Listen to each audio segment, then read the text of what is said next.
Cheguei! Eu sou a Paula Frati e hoje eu quero fazer uma reflexão com você.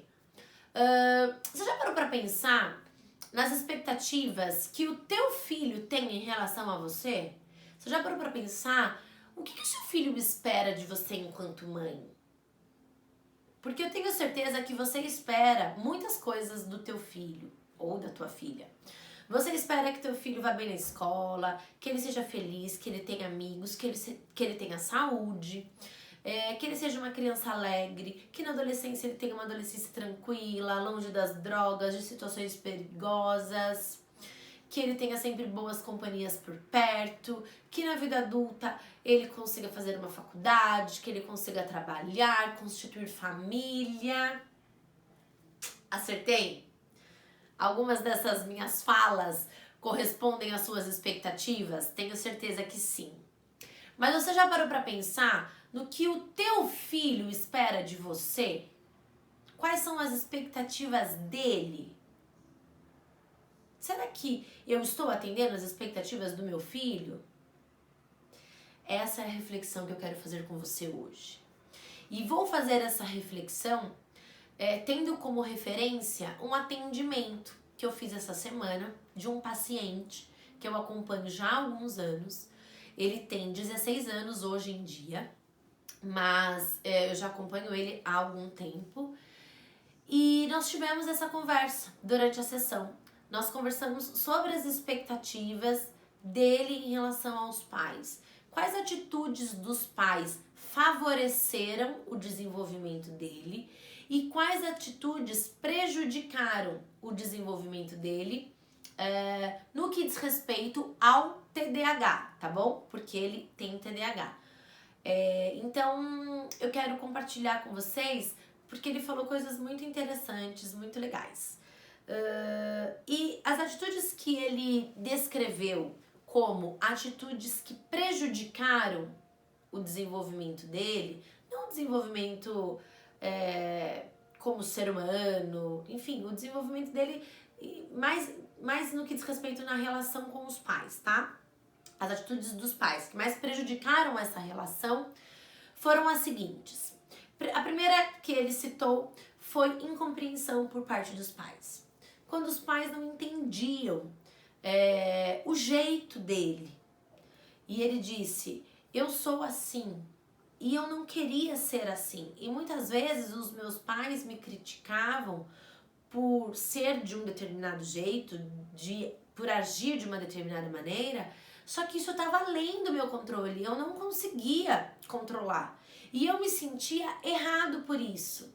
Eu me sentia inadequado por isso. E para mim isso era horrível, porque eu não estava fazendo isso de propósito. Uma outra atitude que ele também descreveu como prejudicial, e com certeza é muito prejudicial mesmo, quando os pais chamavam ele de preguiçoso. Você não tá fazendo a lição porque você é preguiçoso. Você não vai bem na escola porque você não estuda, porque você é preguiçoso. E aí ele disse tantas vezes que, nossa, só eu sei quantas vezes eu me esforcei, eu fiz de tudo, dei o meu máximo e mesmo assim eu não consegui. E aí ouvir dos meus pais que eu era preguiçoso era como enfiar uma faca no meu coração. Essas foram as palavras dele, tá? E a última atitude que ele se referiu, né, sendo como prejudicial, é quando os pais achavam que ele ia mal na escola de propósito. E claro que isso feria muito a autoestima dele e todo o esforço, toda a dedicação que ele estava tentando ter, né, em relação aos estudos. Quero fazer só um comentário de todas essas atitudes que ele lembra dos pais. Hoje melhorou muito, hoje ele já consegue ir bem na escola, ele é um adolescente muito dedicado, ele estuda, ele aprendeu a estudar. Ele não é um aluno nota 10, mas ele consegue passar, atingir a média sem grandes dificuldades, tá? Não toma mais a medicação e ele consegue lidar com as dificuldades do TDAH. Só que esses prejuízos, isso eu estou falando como psicóloga, né? prejudicaram muito a autoestima dele e a ideia que ele tem dele mesmo em relação aos estudos. Então, muitas vezes eu consigo perceber muitas crenças negativas dele, de que ele não se sente capaz mesmo. E ele acha que ele é um aluno mediano. Ele não vê a capacidade que ele tem, o quanto ele pode ser melhor. Enfim, todas essas atitudes que eu tenho certeza, porque eu conheço os pais. Os pais são ótimas pessoas. E durante esses anos que eu acompanho ele, nós tivemos inúmeras conversas. Os pais sempre foram muito abertos a todas as minhas orientações, as minhas sugestões.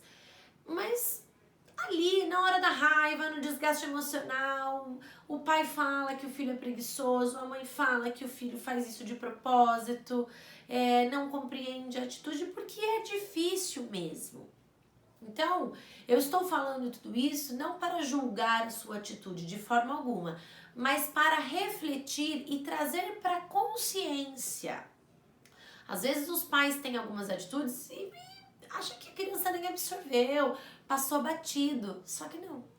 A criança muitas vezes absorve e lembra tanto as atitudes ruins quanto as atitudes boas, que muitas vezes você pode nem perceber que o teu filho absorveu, mas ele tá absorvendo e eu vou exemplificar isso agora, tá? No que diz respeito às atitudes boas, as atitudes que facilitaram o desenvolvimento dele, que fortaleceram a autoestima, que deram apoio, que deram suporte para este menino, para este adolescente, ele disse que os pais sempre conversaram muito abertamente com ele sobre o TDAH, sobre as dificuldades do TDAH, sobre medicação, sobre os tratamentos, né? Então, sobre ir na terapia, ir na psicopedagoga, ir na fono, que ele também fez fono.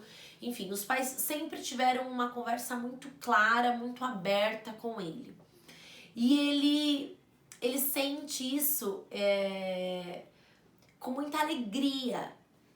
Ele até falou desta forma: eu acho os meus pais incríveis, porque eles sempre jogaram muito aberto comigo.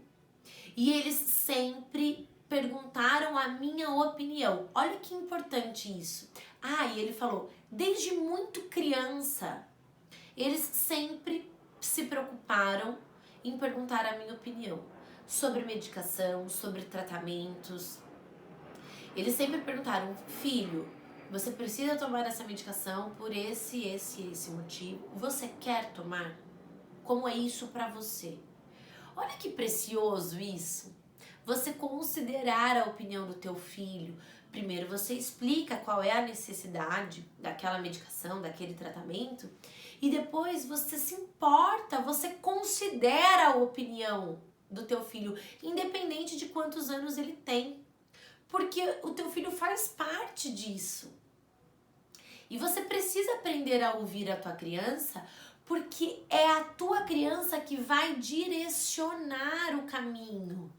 É ela que vai direcionar os seus passos. Ela vai te dar dicas de como você pode ajudar. Isso é muito precioso, é muito importante. E este meu paciente se lembra disso com muito carinho. Ele disse também que os pais sempre se importaram com os tratamentos e todas as vezes que ele quis voltar a tomar a medicação porque ele sentia a necessidade, porque ele estava tendo mais dificuldade na escola, os pais se importavam com isso, levaram ele no psiquiatra, enfim, para ele retomar o tratamento medicamentoso. Ou seja, isso é muito legal por parte dos pais. E uma outra coisa que ele falou, eu acho muito bonito isso, e aí ele citou a mãe, né? O quanto a mãe se informava a respeito do TDAH. E aí ele disse, né? Minha mãe fez curso sobre o TDAH, minha mãe leu livros, e outro dia eu inclusive achei os livros sobre o TDAH em casa. A minha mãe, ela participava de grupos no WhatsApp, no Facebook, a respeito do TDAH. E eu acho isso muito bonito, porque ela procurou se inteirar ao máximo das minhas dificuldades. ela procurou conhecer sobre o TDAH e eu nunca me senti sozinho. Gente, olha que incrível isso. Eu tenho certeza que essa mãe fez, claro, por amor a essa criança. Mas fez tudo isso por desespero, porque ela precisava enxergar uma luz no fim do túnel, porque ela não sabia mais o que fazer, ela não sabia mais como ajudar o filho dela. Então essa mãe, em nenhum momento ela tomou essas atitudes, em nenhum momento ela comprou um livro sobre TDAH para impressionar o filho. Claro que não. Essa mãe, ela se informou, ela fez curso, porque ela queria ajudar o filho da melhor maneira possível. E esse filho se sentiu cuidado. Esse filho se sentiu amado a partir desta atitude. Isso não tem preço. Tem, né? Porque essa mãe comprou o livro, comprou o curso, mas independente do preço que ela tenha, enfim, investido nisso tudo, né? Para ter todas essas informações, isso não tem valor. O valor que essa mãe demonstrou é impagável. Não tem dinheiro no mundo que pague. E o valor que ela conseguiu passar para este filho é incrível, assim. É muito bonito. Eu fiquei muito emocionada de ouvir ele falar sobre isso, né? Sobre tantos aspectos positivos quanto os aspectos negativos. Eu fiquei muito emocionada, fiquei muito feliz de ouvir ele contar, ouvir esse relato, essa experiência. E muito emocionada porque eu acompanhei parte deste processo e eu sei da luta desses pais e também desse adolescente de enfrentar todas as dificuldades, todos os prejuízos que o TDAH causa. Então, eu estou compartilhando com vocês, com a autorização desse paciente. Claro que eu estou aqui preservando o nome dele e da família, mas eu tô compartilhando aqui com vocês porque eu sei que a trajetória não é fácil. E eu acho que muitas vezes os pais ficam muito bitolados e fixados nas próprias expectativas. Eu não sonhei estar passando por isso, não era isso que eu planejei, eu não imaginava, eu não queria. Claro, né? Mas você tem que pensar que o teu filho também não queria estar passando por isso. E que o teu filho também tem muitas expectativas em relação a você. E que você desconhece. Você enche o teu filho de cobranças, de expectativas. Teu filho sabe que você espera que ele passe de ano, que ele tire notas boas, porque você fala isso o tempo todo. Mas você já parou pra ouvir o teu filho? Você já parou pra prestar atenção nas expectativas que ele tem em relação a você? Eu acho que é um exercício muito importante para fortalecer a relação de vocês e para clarear o caminho aí que vocês irão seguir. Certo? Faça essa experiência e depois você me conta. Um beijo, até já!